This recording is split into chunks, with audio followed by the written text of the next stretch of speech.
Aurélie Menet, bonjour. Bonjour. Vous êtes la directrice des soins pour la clinique de Genelier. Comme d'habitude, on fait le point avec vous. Première question, comment se porte la clinique? Alors, la clinique se porte bien, le personnel se porte bien. J'en profite d'ailleurs pour les remercier pour leur engagement et leur professionnalisme, vraiment. Aujourd'hui, nous n'avons plus de patients Covid. Les derniers patients Covid sont partis ce matin, rentrés à la maison. Nous n'avons pas une nouvelle admission de patients Covid depuis plus d'une semaine. Donc, c'est aussi un bon présage. Donc, on est plutôt content. Mhm. Donc, c'est-à-dire, j'imagine que vous n'êtes plus là non plus en soutien de l'hôpital de Nyon. Alors aujourd'hui, nous avons effectivement hier soir récupéré le matériel qui leur avait été prêté, donc les respirateurs, les pompes, etc. Aujourd'hui, donc on n'a plus lieu d'être en soutien de l'hôpital de Nyon. On est prêt à reprendre cette coopération si toutefois cela devenait nécessaire. Mais effectivement, aujourd'hui, on fonctionne en autonomie comme c'était le cas auparavant. Ce qui est donc plutôt des bonnes nouvelles d'un point de vue, j'imagine, plus personnel. Qu'est-ce qu'on ressent quand on libère, quand on rend à la vie normale un patient qui était jusque-là Covid et qui devient non Covid et que la vie reprend? Mais je crois que c'est une grande satisfaction pour tous, déjà pour les soignants qui étaient auprès de lui, pour les médecins, pour tous les gens qui étaient là pour organiser un peu tout ça. On est très satisfait de voir ces gens rentrer. Ce sont des gens qui sont très reconnaissants également.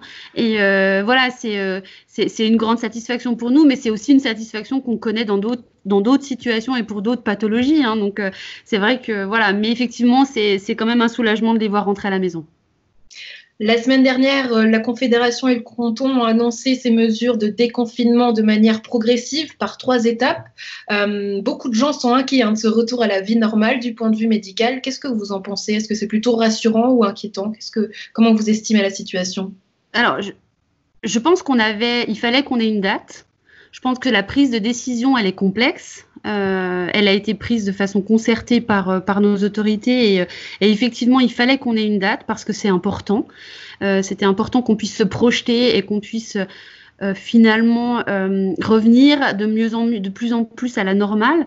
Maintenant, ça ne veut pas dire qu'il faut baisser le niveau de prudence et de sécurité.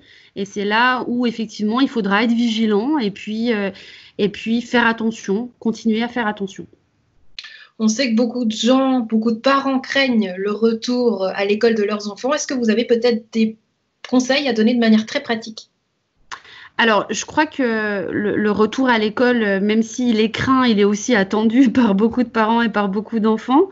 Donc, c'est plutôt une bonne chose. Maintenant, les choses sont en train également de se mettre en place de ce point de vue-là. Les enfants ont appris et s'adaptent très bien à tout ce qui est gestes barrières, etc. Je crois qu'ils ont très vite compris le lavage de mains, etc. Donc, je crois qu'il faut aussi qu'on fasse confiance aux institutions, qu'on explique à nos enfants l'importance de se laver les mains, l'importance de ne pas embrasser les copains, l'importance de garder ses distances.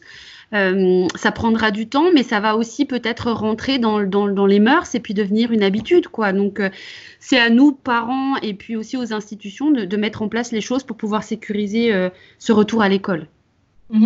Et ce retour à la vie normale dont vous nous parliez tout à l'heure, à la clinique de Genelier, qu'est-ce que ça signifie? Comment vous allez vous préparer pour la suite? Alors, on est en train de se préparer actuellement pour tout ça. La préparation à ce déconfinement, on va dire, et surtout à la reprise d'une activité normale, donc à partir de lundi, parce que une date qui est importante pour les structures hospitalières, c'est la date du 27 avril, qui nous permet de reprendre les interventions qu'on appelle électives au bloc opératoire. Donc ça veut dire une vie finalement plus normale et plus standard dans une structure telle que la nôtre. Comment on s'y prépare? On garde et on met un point d'honneur à garder un niveau de vigilance accru et un niveau de prudence nécessaire à la situation. C'est-à-dire qu'on a mis en place plusieurs mesures. Donc, on va maintenir le port du masque pour tous nos collaborateurs et pour toutes les personnes qui entrent dans l'établissement. On maintient également dans toutes les zones d'accueil et tous les endroits de passage, tout ce qui est gel hydroalcoolique, on met à disposition tout ce qu'il faut. Également, on a également décidé de dépister tous les patients qui allaient entrer à la clinique pour une intervention. Donc l'idée, c'est vraiment de sécuriser au maximum le processus. Je crois qu'il faut effectivement revenir à la normale, mais garder un niveau de sécurité suffisant. Ça, c'est important. Donc le dépistage, une chambre seule pour tous les patients. On n'aura plus de patients en chambre double. On applique les mesures d'isolement comme c'est déjà le cas et comme on a l'habitude de le faire pour tout autre virus. On sait déjà faire ça. Donc ça, on va continuer bien sûr à le maintenir et à le mettre en place. Et puis après, tous les gestes barrières, le lavage de mains, etc. Et voilà. Vous parlez de dépistage, justement. Est-ce qu'il serait bien de pouvoir dépister tout le monde en Suisse ? Alors, je pense que ça peut être quelque chose qui est assez controversé. Effectivement, il y a eu beaucoup de débats autour de ça. Nous, ce qu'on souhaite, c'est dépister nos patients qui rentrent à l'intérieur de la clinique pour ne pas intégrer du Covid au sein de la structure sans en avoir la maîtrise.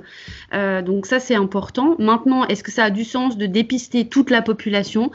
Probablement pas, parce que le risque, c'est peut-être aussi de faire lever le niveau de vigilance et abaisser le niveau de vigilance et que du coup, les gestes barrières qu'on apprend et qu'on explique aux gens depuis tellement de temps ne soient finalement plus appliqués.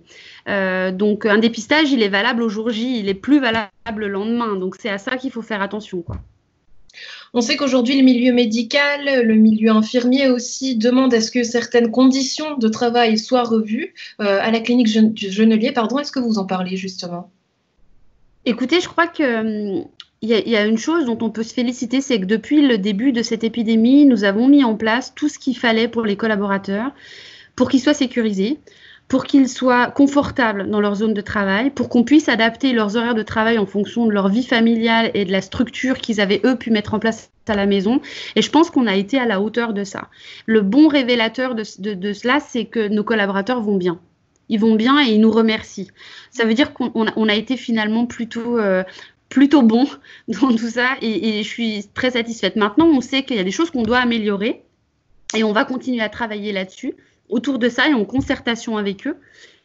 Mais je crois qu'on peut se féliciter de la façon dont on a géré cette situation en collaboration avec nos collaborateurs et nos cadres de service. Voilà, le meilleur reflet, c'est aujourd'hui ça, c'est le fait que les gens aillent bien et qu'ils soient au travail et qu'ils aient pris vraiment une part intégrante, complète à cette situation, quoi. Aurélie Menet, directrice des soins pour la clinique de Genelier, merci beaucoup d'avoir pris le soin avec nous et d'avoir pris soin de nous tout au long de ce confinement. Merci beaucoup. Merci à vous.